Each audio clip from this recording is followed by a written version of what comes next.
Oke, teman-teman, gimana kabarnya? Mudah-mudahan dalam keadaan sehat walafiat. Sebelumnya, Bapak mohon maaf nggak bisa onsite kembali di kelas, ya, seperti minggu kemarin. Terus Bapak juga mohon maaf, kemarin 2 kali hari Sabtu, Bapak inginnya onsite, tetapi tidak memungkinkan Bapak untuk onsite, ya, dan hanya pemberian apa tugas saja. Oleh karena itu, hari ini juga sama, hari Senin, Bapak nggak bisa onset kembali karena ada salah satu hal yang mengharuskan Bapak menghadiri kegiatan tersebut. Jadi Bapak membuatkan video pembelajaran untuk teman-teman semuanya. Nah, teman-teman, Bapak membuatnya ngedadak juga. Apa? Bapak tadi dapat informasi sekitar pukul 8. Jadi Bapak mendadak membuat video pembelajaran. Sekarang udah jam 11 kurang 10 menit.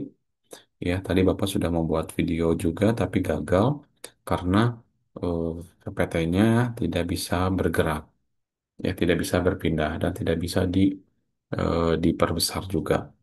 Oleh karena itu, Bapak akan coba membuat video lagi. Mudah-mudahan yang ini sesuai dengan sesuai dengan yang diinginkan ya. Nah, teman-teman semuanya, ini adalah PPT pertemuan yang jika di dalam RPS itu pertemuan ke-10 dan ke-11 ya terkait bagaimana memahami rapat dalam aktivitas bisnis. Tetapi teman-teman eh, apa setelah Bapak rincikan jika dalam video itu kita tidak akan bisa membuat video penjelasan terlalu panjang karena keterbatasan dalam recordingnya serta nanti penguploadan ke eh, platform online-nya atau ke YouTube-nya. Oleh karena itu, jadi sama Bapak persingkat untuk pembahasannya. Dan teman-teman juga sudah sering mengikuti pengalaman dalam rapat tersebut. Bapak hanya menyimak atau mengantarkan me, apa, membahas sekilas saja. Ya. Oke, kita mulai pembahasannya. Ya. Kita mulai pembahasannya terkait bagaimana memahami rapat dalam aktivitas bisnis. Nah, teman-teman, eh, ketika teman-teman mendengar kata rapat, maka yang ada di benak teman-teman semuanya berarti adalah sebuah pertemuan, ya, satu atau dua, dua atau tiga orang lebih. Ya, kalau satu bukan rapat ya, lamun, tetapi adalah dua, tiga atau lebih orang yang mengikuti pertemuan tersebut dan secara terorganisir. Terorganisir di sini adalah diberikan undangannya, baik itu secara verbal ataupun secara tersurat dan diberikan kepada beberapa pihak untuk nantinya bisa berdiskusi, bertukar informasi, serta pengambilan keputusan terkait aktivitas bisnis dari sebuah perusahaan tersebut. Bisa saja orientasinya tidak bisnis saja.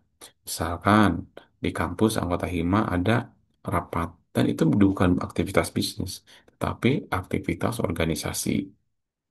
Lalu contohnya adalah dalam pemerintahan ada rapat, itu juga bukan bisnis.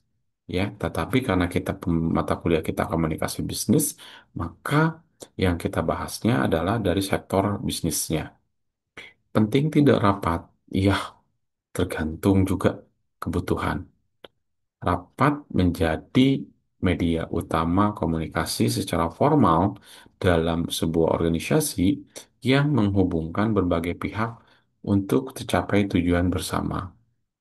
Jadi, rapat itu bisa menghasilkan sebuah kebijakan, bisa mengambilkan sebuah keputusan bagaimana langkah organisasi ke depannya. Fungsinya adalah koordinasi antar departemen dalam hal pemecahan masalah, evaluasi kinerja, dan pengambilan keputusan yang strategis. Teman-teman semuanya di dalam apa? Di dalam eh, rapat tersebut ada beberapa yang harus teman-teman ketahui. Yang teman-teman etika rapatnya harus ketahui juga. Nanti akan dibahas ya. Pentingnya beradaptasi guna meningkatkan kecepatan mengubah lingkungan bisnis. Tuntutannya, ya. Sekarang ada IA. Bagaimana perusahaan di sektor pendidikan, misalnya, apa ada nggak perusahaan di sektor pendidikan? Ada juga, ya kan? Contohnya seperti misalkan tempat kursus, itu kan sektor pendidikan, ya, bisnis. Yang kedua adalah pelatihan, ya, pelatihan seperti misalkan sertifikasi. Dengan adanya teknologi, memungkinkan pelatihan tersebut diadakan secara daring, tetapi tetap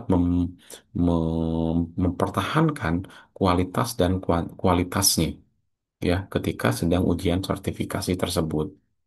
Ya, ada juga dari sektor pelatihan yang tidak yang mengharuskan onsite, ya, tapi kebanyakan lebih menggunakan online supaya bisa meminimalisir apa nominal harganya. Itu tadi seperti contoh tuntutan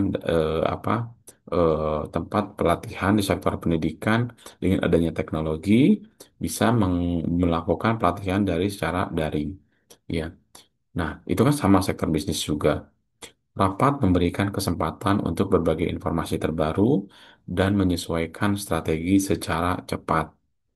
Rapat memberikan kesempatan untuk berbagi informasi terbaru dan menyesuaikan strategi secara cepat. Bagaimana ketika ada tuntutan-tuntutan baik dari pemerintah maupun menurut siapa? Menurut tuntutan dari luar perusahaan, bagaimana kita menyesuaikan tuntutan tersebut untuk pencapaian goals dari perusahaan. Contohnya adalah rapat darurat untuk merespon perubahan mendadak di pasar atau krisis perusahaan. Ya, seperti kemarin adanya kebijakan dari dari Presiden Trump, ya, terkait pajak. Nah, bagaimana kita merespon? Bagaimana pemerintah merespon? Bagaimana perusahaan-perusahaan yang bergantung kepada atau ekspor ke Amerika, yang ekspornya ke Amerika, bagaimana kebijakan perusahaan yang harus diambil? Selanjutnya adalah pergerakan menuju arah manajemen partisipatif supaya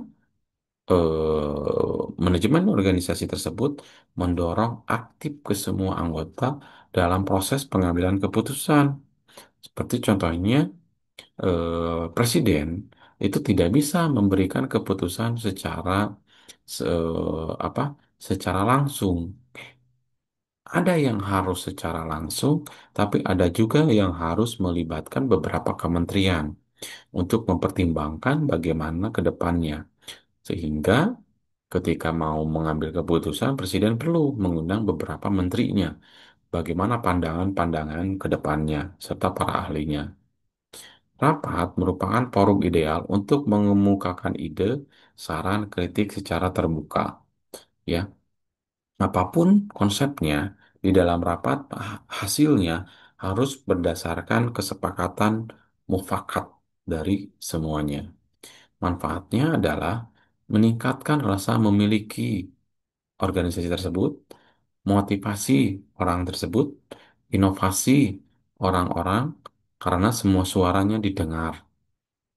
Ketika suara dari semua departemen didengar oleh pimpinan perusahaan, maka nanti orangnya atau karyawannya bisa mungkin ketika suara saya didengar, oh respon saya didengar, bisa memotivasi bahwa saya harus semangat kerja di sini karena suara kita didengar juga oleh pimpinan perusahaan.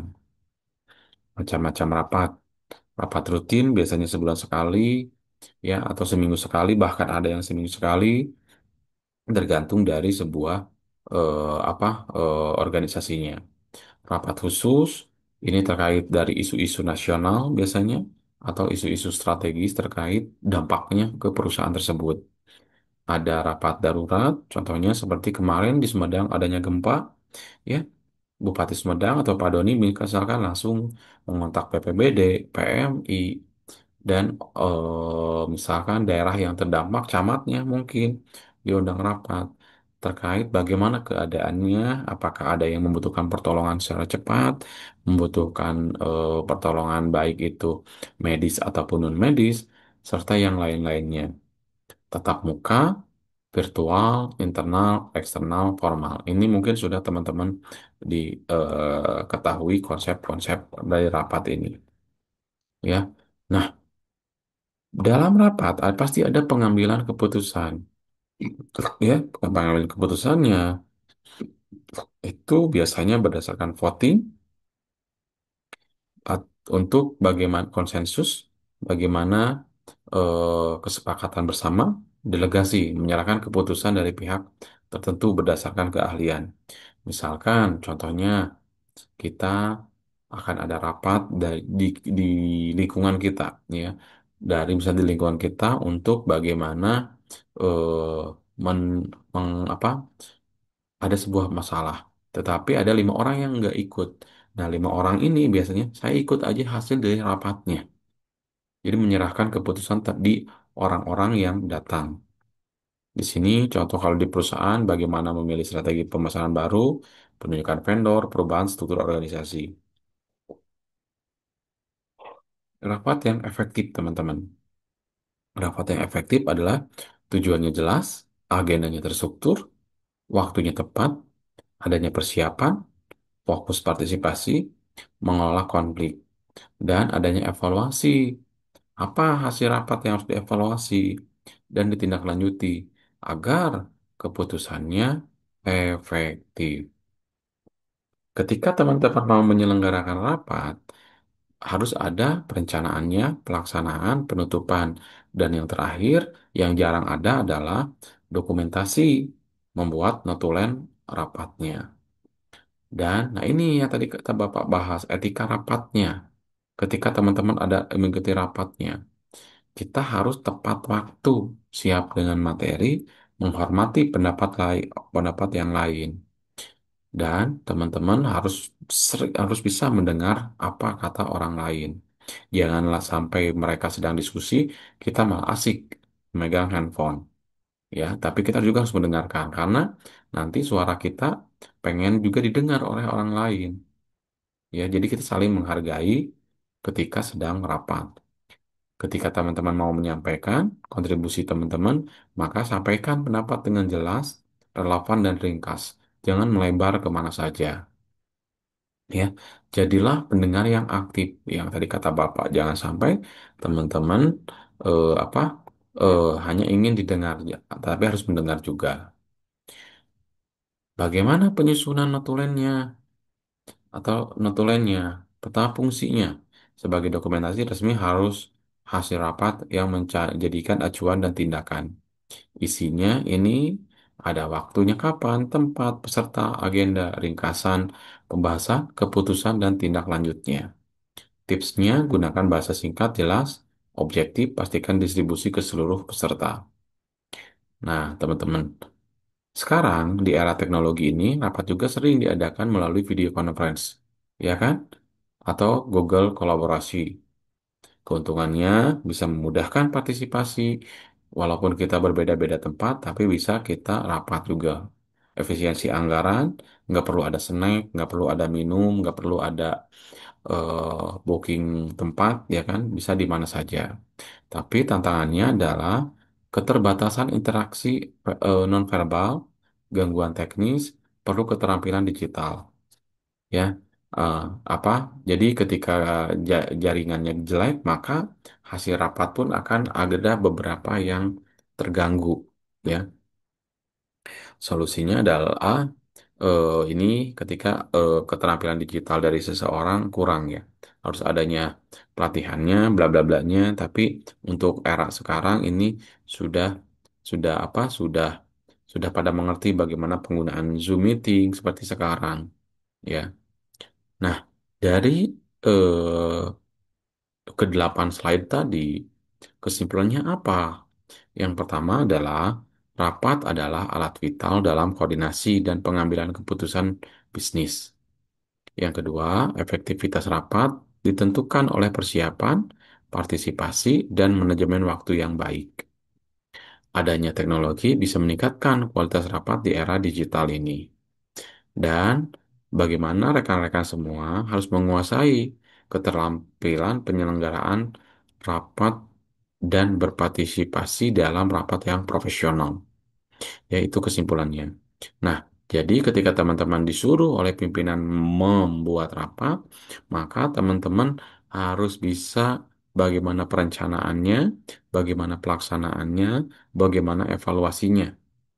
Dan ketika teman-teman menjadi peserta rapat, bagaimana teman-teman menyampaikan kontribusinya, jangan sampai bisa melebar ke mana saja.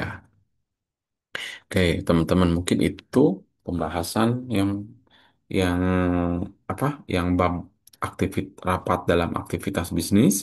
Ya, sekali lagi Bapak mohon maaf, Bapak nggak bisa onsite ya eh, di dalam eh, pertemuan kali ini.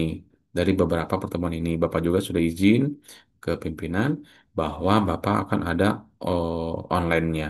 Sama ketika di kelas pun Bapak sampaikan Bapak pasti tidak akan bisa full offline atau onsite di kelas ya karena ada perbedaan kondisi dan situasi terkini. Oleh karena itu, Bapak ucapkan mohon maaf. Mudah-mudahan video pembelajaran ini bisa teman-teman simak sampai akhirnya ya. Dan nanti akan ada dua pertemuan kembali ya ya menurut RPS kita ada dua bab pembahasan itu akan dibahas. Tetapi yang pertama adalah verbal dan non verbal itu sudah sering dilaksanakan dan satu lagi itu adalah atau Bapak lupa ya pertemuan ke-15 terkait eh, pembahasan yang apa yang harus dibahas tuh ya. Dan Bapak akan lampirkan hari ini terkait kisi-kisi untuk UAS-nya. Bapak akan sampaikan di Word terkait bagaimana pelaksanaan UAS ya.